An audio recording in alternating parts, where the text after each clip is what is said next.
Hi, welcome to this part of my review featuring Dungeon Tactics. This is a diceless tabletop role-playing game.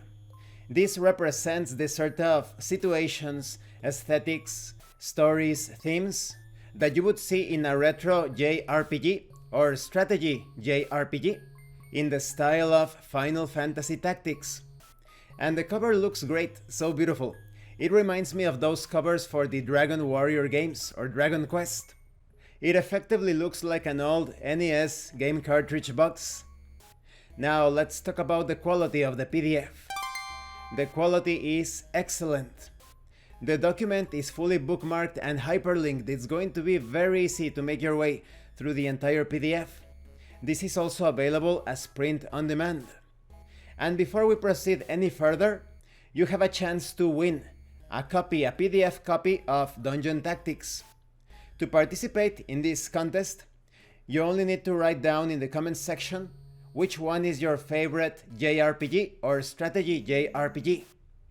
It could be Ogre Battle, any of the Final Fantasy games, really obscure ones, perhaps falling in the action RPG category or action JRPG, such as Brainlord, I think that's the name.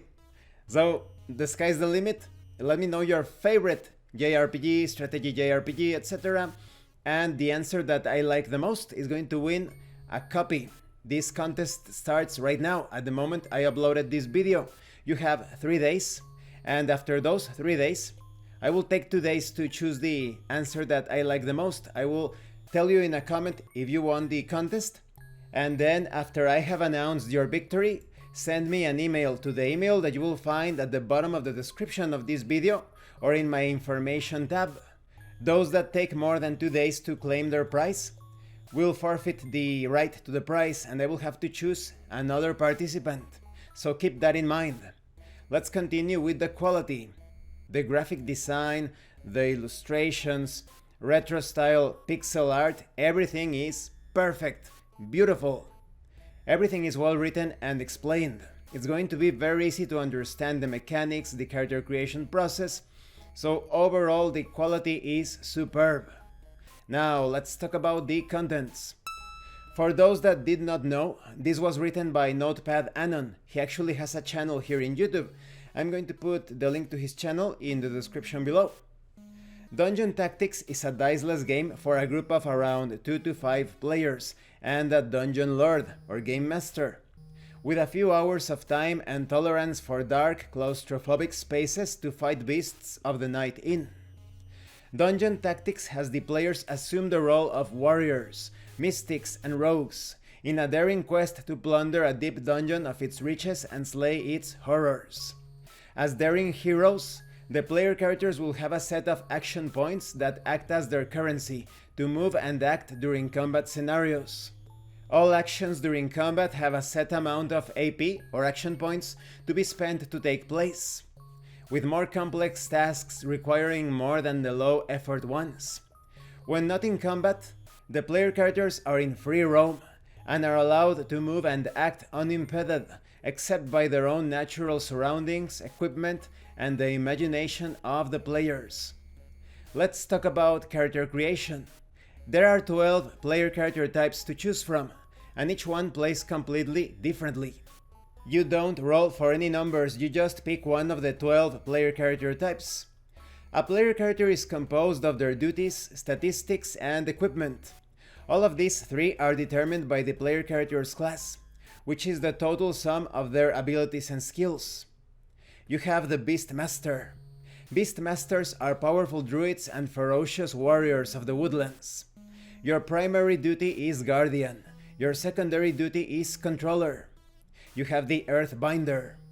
Earthbinders are masters of terrestrial magics, manipulating the earth and ground to crush enemies. Their primary duty is Controller. The secondary duty is Guardian. You have the Flame Weaver, which are warlocks who tap into the primal rage of the flame. Your primary duty is Striker. Your secondary duty is Controller. Then we have the Frost Lord. Frost Lords are chief ministers of the Frozen Realms, tapping into the freezing elements to bind enemies and provide assistance. The primary duty is support. The secondary duty is Guardian. Huntsmen are master archers and hunters of both man and animal. Their primary duty is Striker. The secondary duty, Support. Priests are members of the clergy, tapping into divine willpower and faith to heal and mend their allies. The primary duty of the priest is Support. The secondary duty is Controller.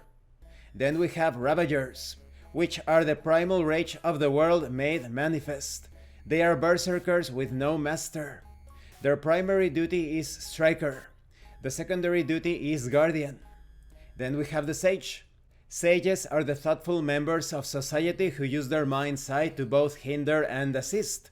Their primary duty is Support. The secondary duty, Striker. The Scoundrels are tricky and dangerous individuals who use a mixture of dangerous tricks and traps. Their primary duty is Controller. Their secondary duty, Striker. Then we have the Stormcallers, who ride the lightning wherever it takes them, using their magics to sap their enemies.